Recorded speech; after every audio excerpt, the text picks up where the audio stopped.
surprise, and Howe woke up rubbing his disbelieving eyes. He saw the guns aimed down at the base, said, "Pack it up, lads, time to sail away." 'Cause the storm rolled in and the clock ran out, and the British knew without a doubt it's evacuation day. March 17, they sailed away, a crescent fleet on the open sea, leaving Boston town finally free. Oh, raise your voice and shout hooray, Evacuation Day. Dave Bowman with us for the day, and in this 8 o'clock hour of a Tuesday, it is Dave Does History on Bill Mick Live. Headline at BillMick.com is Jeopardizing Freedom. There you'll see a couple of links to Dave Does History and the like. You can link those podcasts up there at the top of the page on the iHeartRadio app and be ready to jump in with Dave every day, just like you do with WMMB, our Bill Mick Live and Florida Roundtable podcast. We're going to be talking to the Florida legislature this weekend on the Roundtable with political scientist Chris Muro, so make sure you catch up with that over the weekend here on WMMB. But, Dave, it's time for us to turn to Dave Does History. What are we looking at this morning, sir? It has been almost a year since the shots were fired that April morning in Lexington, a little bit later that morning in Concord. And in that ensuing year, we have talked about all these things happening, but one of the things that sometimes we sort of miss is that we chased the British all the way back to Boston after the Battle of Lexington and Concord. And since the evening of April 19th, 1775, all the way to today, March 17th, 1776, 250 years ago today, the British have been holed up in Boston, completely surrounded by, at first, the colonial militias, later what will become the Continental Army. This is one of those militarily bizarre things, Bill, because this should not have worked. This, at one point, Washington, who's placed in command in June, is down to about 4,000 men who are actually combat ready, surrounding these 11,000 British troops in Boston. The advantage is, of course, that we control most of the high ground. There is one spot known as Dorchester Heights that no one has decided to occupy. Now, here's the really stupid thing about this. The British generals, Howe, Clinton, they recognize the fact that Dorchester Heights should be occupied. Their officers are writing in their notebooks and their journals, yeah, tomorrow we're going to occupy the Dorchester Heights, keep the rebels off of there. Washington knows that Dorchester Heights should be occupied. We need to do this. We need to get around to this. But it's like they just all sit there and go, well, we need to do this, but ... whatever excuse you want to insert today. We don't have the manpower. We don't have whatever we need. And the British are just content to go, well, as long as the rebels don't try to occupy it, we'll just leave it alone. Now, Dorchester Heights, for those of you who may not be familiar with Boston, you've got the harbor there. Dorchester Heights kind of sits on the southern end of that harbor, and it overwatches the entrance to the harbor. It's a very strategic position, but it's this position that just sort of gets ignored. And for this entire year that goes on, Bill, it just... militarily, I can't explain it. Nobody can. So let me throw a quick question here, Dave. It's almost like a hostage situation where the Brits are in Boston. Are supplies coming in, going out as they need to? No, that's what we've been talking about. The British are being starved out because our privateer Navy is keeping up. Plus, they're trying to ship stuff across the ocean in the dead of winter. It's not working. These 11,000 British troops in Boston are starving. Sure, they're having plays like we've talked about, and they're entertained, but this is not a good, tenable strategic situation. And even General Howe realizes this. He starts to think, maybe we should evacuate Boston. He writes to London in October saying, I think we're going to need to abandon Boston. And then does nothing. He just sits there and goes, well, I guess I'll just wait for them to decide what we're going to do. He makes no plan, nothing. It's a remarkable thing because George Washington this whole time keeps writing in his journal. He keeps having meetings. We need to attack. We need to charge into Boston. Now, remember, he only has about 4,000 men available. The British have over 11,000. But he keeps thinking to himself, nope, we're going to do this. We're going to do this. We're going to do this. And in early March of 1776, he actually has a conference with all his leading officers. And they all look at him and go, well, you know, George, that sounds really good on paper, but it ain't gonna work. And we pick it up in 60 seconds here with Dave Does History on Bill Mick Live. Glad you're along with us on this Tuesday morning. Back into Dave Does History. So Washington's senior folks convince him not a good idea to go in here. So what ends up happening, Dave?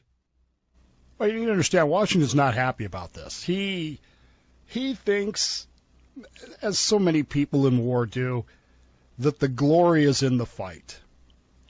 But Washington, he's not the Washington that we know and love yet, but he's learning. And this is going to be one of the most important lessons he's going to learn. If you have subordinates, you probably should listen to them, as the caller last hour was talking about. Yeah. The strategic situation in Boston is so tenuous for the British. But the Americans, for whatever reason, they know this. They're getting daily reports. There are actually patriots living in Boston. Several of them are elected officials in Boston. The British have forbidden them to leave the city, even though they're patriots. You can't leave because you're part of the city government. And basically, every day they're sending a message to Washington and the patriots saying, okay, this is the situation now. The weird part is that the British have almost no intelligence whatsoever about the Americans. They don't know how many there are. They don't know why they're doing things or why they're not doing things. And they certainly don't know. They assume that militarily the Americans are just incompetent because they have not occupied Dorchester Heights. Because every general worth anything knows that's the key position. And it sort of becomes like their policy towards the colony of solitary neglect, which is that as long as the rebels don't try to take those hills, we're not going to expend the effort to do that. So the two hills, Bunker Hill is still in the British hands, Dorchester Heights, that's where we're at. Washington knows that if he can get to Dorchester Heights with artillery, see, just putting men up there isn't going to do any good, but if he had some guns, he could dominate the harbor and the British wouldn't be able to stay there. But he doesn't have any guns yet, ... But if you will recall a few weeks ago, Henry Knox has now arrived with these guns. 58 of them, as a matter of fact, the noble train of artillery that came from Fort Ticonderoga. We talked about that whole trip that he made across there. Now these guns are here. What do we do with them? Well, the obvious answer is we put them up on Dorchester Heights, because Dorchester Heights is the key to this entire thing. But how do you get them there? These are very heavy guns, Bill. This is a lot of work. By some estimates, it would take 20,000 men at least a week to emplace these guns up on top of Dorchester Heights. It's one of the reasons the British don't think they can do it. Mm-hmm. But if they can, then the guns would cover the harbor. The ships, the British ships that are in the harbor, can't elevate their guns high enough to actually shoot at Dorchester Heights. So they can't even counter battery fire the guns up there if they could get them up there. But we can't figure out how to do this. Well, this is where Washington begins to learn that it goes back to the thing I said last week or 2 weeks ago about So many people believe, oh, it was just a couple of guys that did something. Oh, no. We've got a guy who's related to Israel Putnam. He's an engineer. And, of course, Henry Knox is an engineer. And they come up with a brilliant plan, Bill. They build, the ground is too frozen to actually dig into. So you've got to get these guns to the top of this hill. You've got to emplace them, and you have to protect them. How do we do that? Well, these guys set the mind, and they start reading, because that's what you do, and they actually find an old British text, war text, from probably 100 years before, and they come across an idea in this British text about how to protect troops doing this kind of operation. And essentially what they do, there's a little land bridge that goes from the American lines to Dorchester Heights, and they're going to build what is, for all practical purposes, a tunnel out of hay bales so that the British, A, can't see them going across the land bridge, and B, even if they could see them, there's nothing they could do about it. But even with that, we want to make sure that this becomes a surprise. And so, beginning on March 2nd, 1776, Washington, his troops, Putnam, the other generals, Knox, they begin this operation. What they start doing is they start using their other cannons that they have. There's not a lot of them, but they start using them. And they start shelling Boston, just at random. They just start shelling Boston, just to get the British attention away from Dorchester Heights. We'll see how it works out as we continue. Dave Does History in moments here on WMMB. This is Dave Does History on Bill Mick Live. And when we last left Dave, General Washington trying to figure out how to get the guns to Dorchester Heights, and they started an operation to establish that position, and in the process of doing so, keep it hidden from the British while they did it. A little difficult to do, but Dave, how'd they make this thing happen, man? It's difficult to do, but it shouldn't be. The British should be paying attention to this, but they're just... there's a level of presumption here on the part of the British that is basically, well, it's just like General Burgoyne's play. They just believe that Washington and the rebels are just a bunch of country bumpkins who don't know nothing, can't figure anything out. What they keep forgetting is that we trained some of their people, Henry Knox, Israel Putnam, and the nephew of Israel Putnam, Rufus Putnam, who was a brilliant engineer who discovered this plan that the British had, and we used it against them.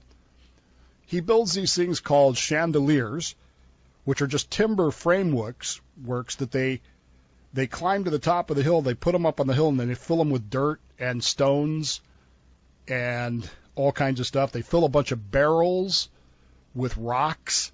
They take those up to the top so that as the British come charging up the hill, they just roll these barrels down. So we're not going to have a repeat of Bunker Hill, that if we run out of ammunition, we don't have anything left to fight with.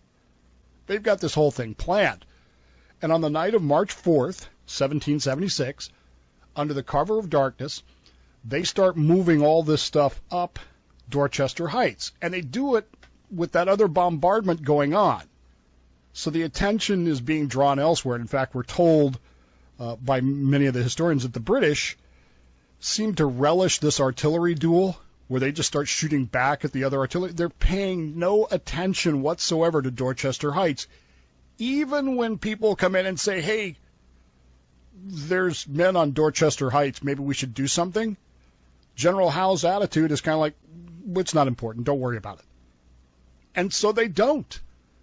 And over the course of the night of March 4th and March 5th, the Americans managed to haul 58 of those Knox cannons to the top of that hill, embed them there using ox carts, soldiers to drag them up. They build an instant fortress using hay bales and timbers to create those defensive works.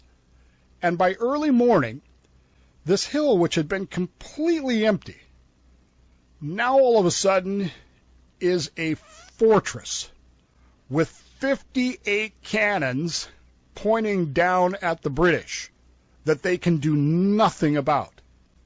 The ships can't elevate their guns high enough. They don't have any mortars. They don't have any land-based artillery that can elevate enough to get to this thing.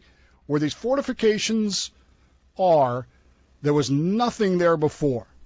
And even General Howe is just astonished by this when he gets up in the morning, realizes what has happened.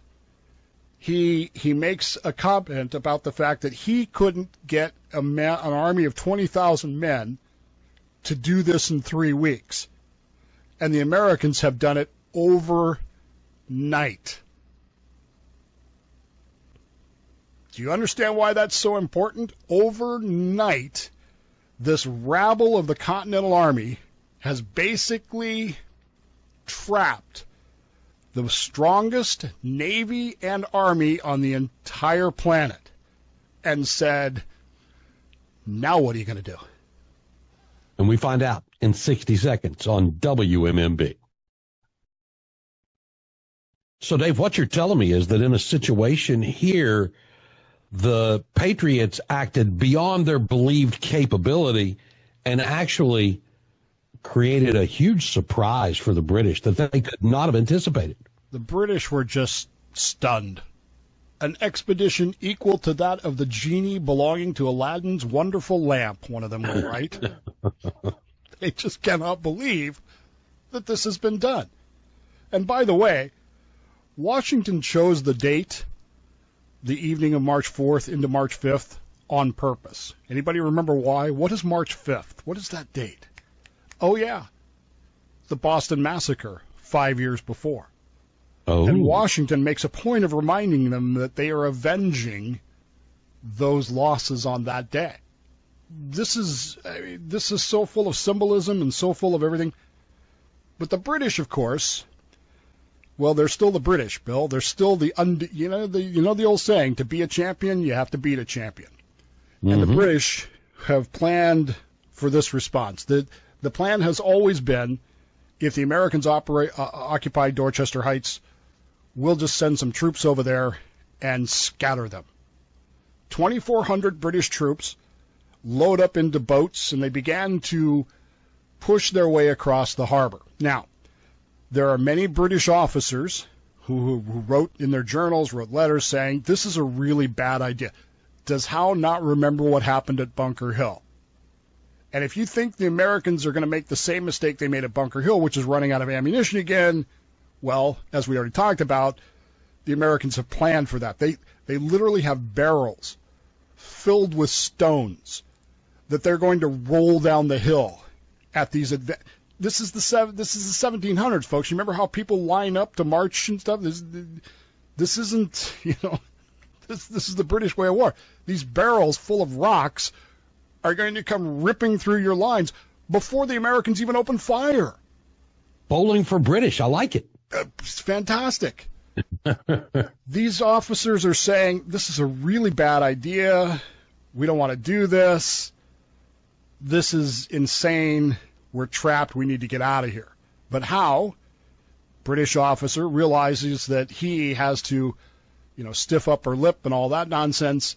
He has to carry out all this British pride and stuff. And so he sends these 2,400 men across the harbor to attack Dorchester Heights.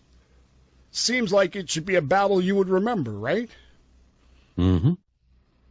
This is what I was saying a few weeks ago when I was talking about, I'm not a big believer in the supernatural and all those kinds of things, but if you're the British, and every time you have a plan to do something, something weird happens, don't you kind of at some point say, well, the gods must be against us?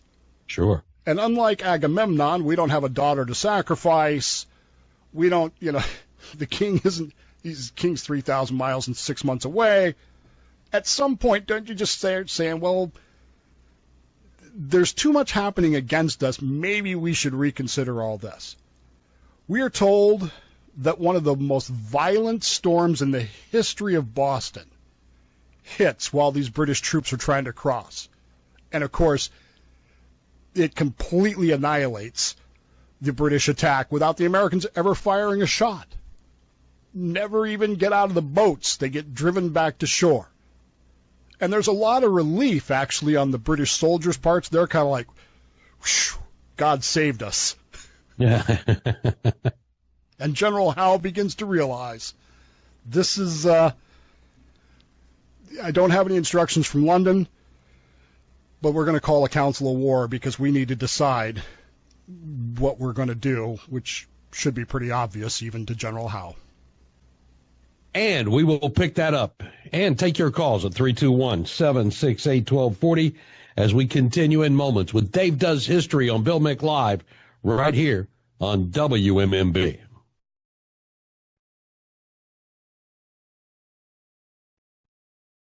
Call Bill now, 321-768-1240. Chance for you to weigh in with Dave Bowman as Dave wraps up Dave Does History on this Tuesday morning. Thanks for spending your time with us today on 92.7 FM WMMB. So, Dave, the Patriots take up an advantageous position. The Brits have no way to fight it. The gods turn against them and the weather turns them back. So General Howe is saying what now? I got to turn you on. There you are. There you go. Okay, go ahead. Try lingerie. Isn't that amazing the way that this whole thing seemed to work out? And really it all comes down to Washington's willingness to listen to other people and to accept their advice. General Howe he's stuck. I mean, he convenes this council of war, but it's not so much a council of war as a council of, okay, what's the plan for getting out of here? Because these guns, these 58 guns up on Dorchester Heights, not only can they essentially close the harbor, so even if our supply ships get past all the privateers, get past all the bad weather, now they got to run these guns to try to bring in food to Boston. They're not going to make it. Oh, and the ships that are already here, they could very easily be hit by these American guns. The supplies are running low. They don't have food. We can't hold Boston. So they make a decision that the British will leave. Now, they do something here that's kind of interesting. You'll notice that we haven't talked about the Americans just hell-mel blowing stuff up yet, right? General Howe sends a delegation of elected elected Boston officials under a white flag to meet with Washington. They carry with them a completely unsigned letter because General Howe is not an idiot, so he never signs the letter that basically says, look, you got us. We're going to leave, and as long as you don't shoot at us, we won't burn the town to the ground. And Washington kind of scratches his chin and says, okay, I agree to this. And of course, none of this is signed. None of this is formal. None of this is in writing. It's just sort of an unspoken, tacit truce that they're going to have. But the British have to figure out how they're going to get this done.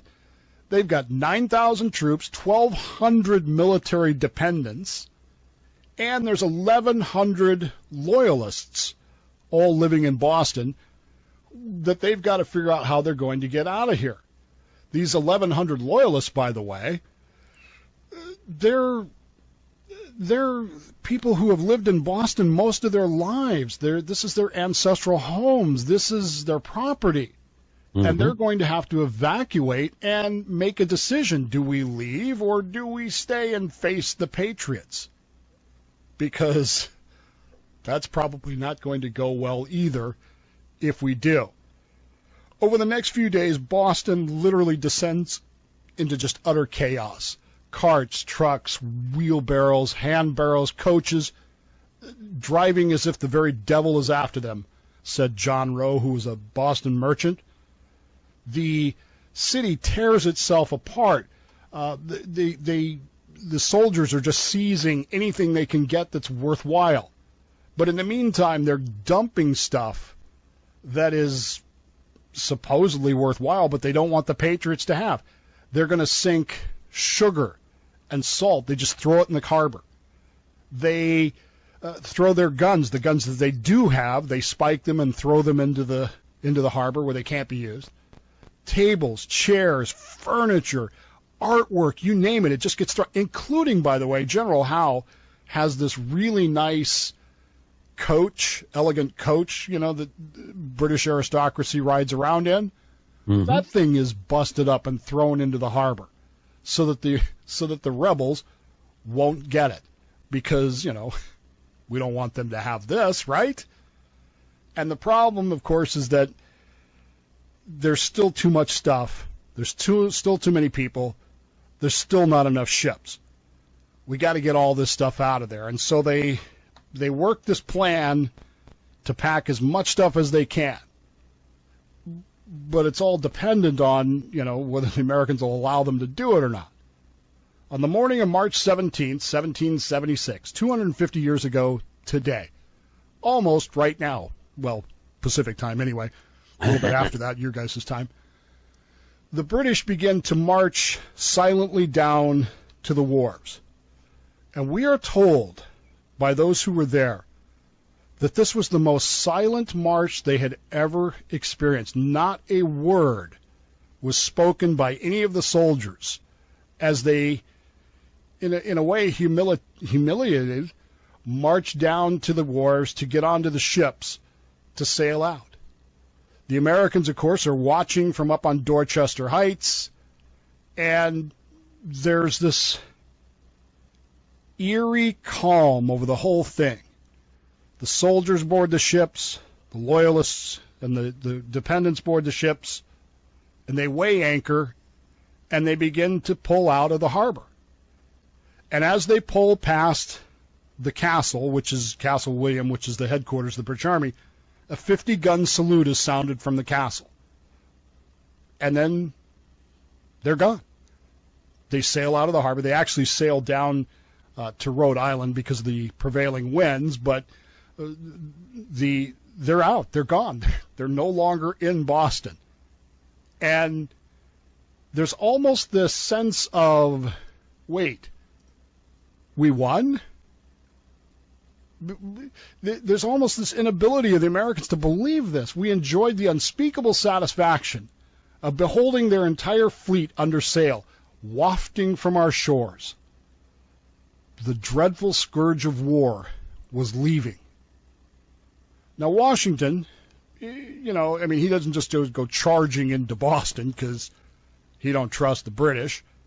He sends 500 men that are specifically handpicked. These 500 men are picked for this very reason, that they had smallpox and survived. So they are immune to smallpox. So he sends them in first to see that everything is safe. They discover some amazing things, Bill. One of the things they discover is that all those troops that are up on Bunker Hill are just scarecrows dressed in British uniforms. The British never even said truth. They're just dummies, stuffed dummies up there.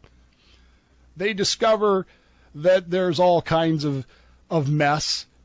There's all kinds of destruction, but the British have managed to leave behind, even though they destroyed everything, 29 guns, 3,000 cannonballs, 5,000 bushels of wheat, and, oh, by the way, John Hancock, who's from Boston, his personal house, it's a little messy, but it has not been damaged in any way, shape, or form. The British, God bless them, have taken care of that, and they've been very nice about, making sure that these things don't get torn up. This day proves several things. It proves that the Continental Army, with solid leadership from Washington and his staff, can defeat the British strategically. That Washington, and remember, at this point, Washington is kind of an unknown in the sense of military leadership. There's a lot of debate in Congress of whether or not it should have been Washington or Benedict Arnold or someone else in charge. But this has proven that Washington's leadership is effective. And particularly, I think the big lesson for Washington is that, hey, I got good people underneath me, and I need to listen to them because, as it turns out, they were right. And this proves that the revolution can succeed militarily, all because of one bold gamble, one night of labor, and a hill that overlooks Boston Harbor. And as the British sail away, many of them gather, many of the loyalists especially, gather on the decks of the ships, and someone says, "We'll be back soon." But George Irving, who was one of the loyalists, turns to the rest of them and says, "Gentlemen, not one of you will ever see this place again." The Americans have their first victory.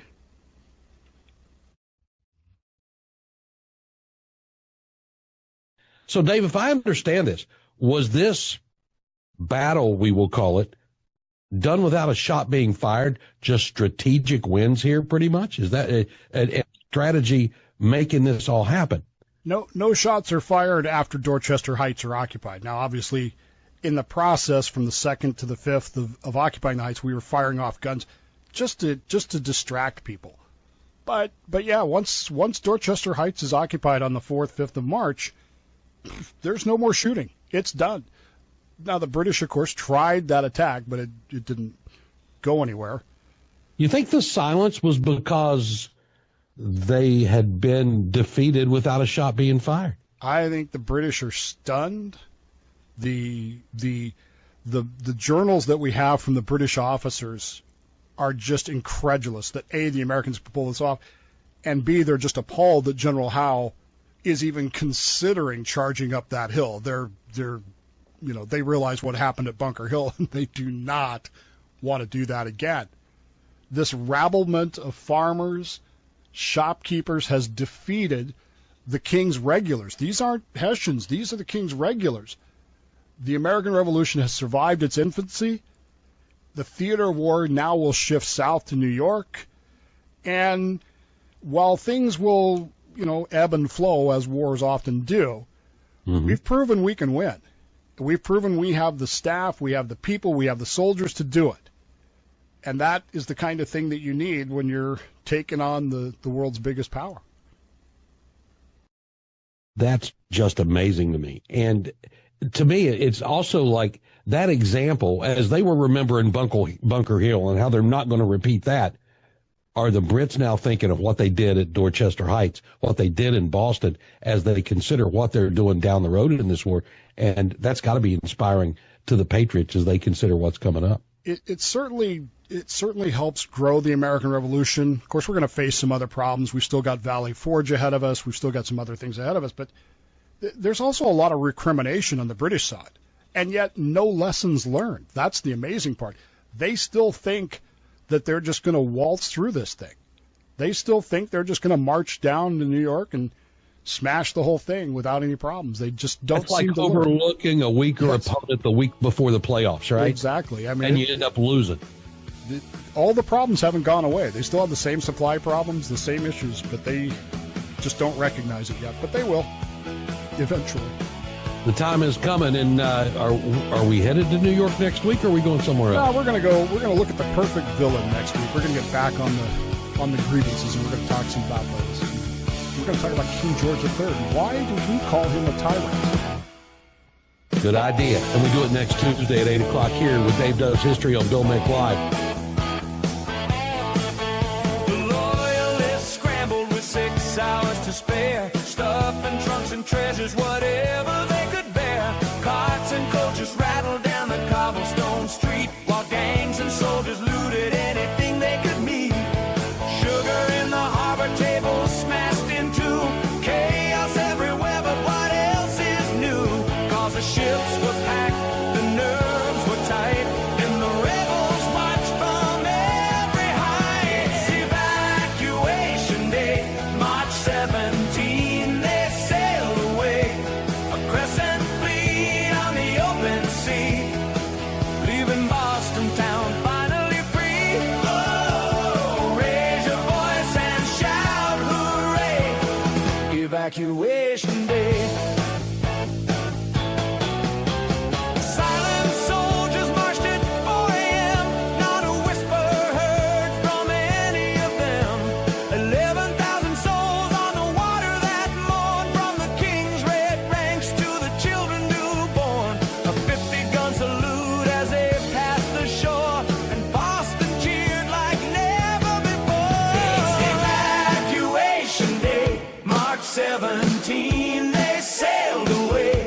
A crescent fleet on the open sea, leaving Boston town finally free. Whoa, raise your voice and shout hooray, Evacuation Day.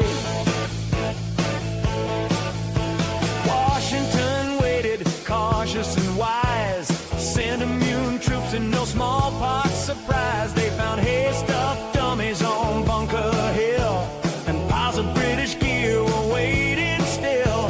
The siege was done, the city saved, and the path to revolution paved. From a rabbleman to a fighting force, history shifted its mighty course. Evacuation Day, March 17, they sailed away from Castle William's final blast to the fleet that vanished into the past. Boston stood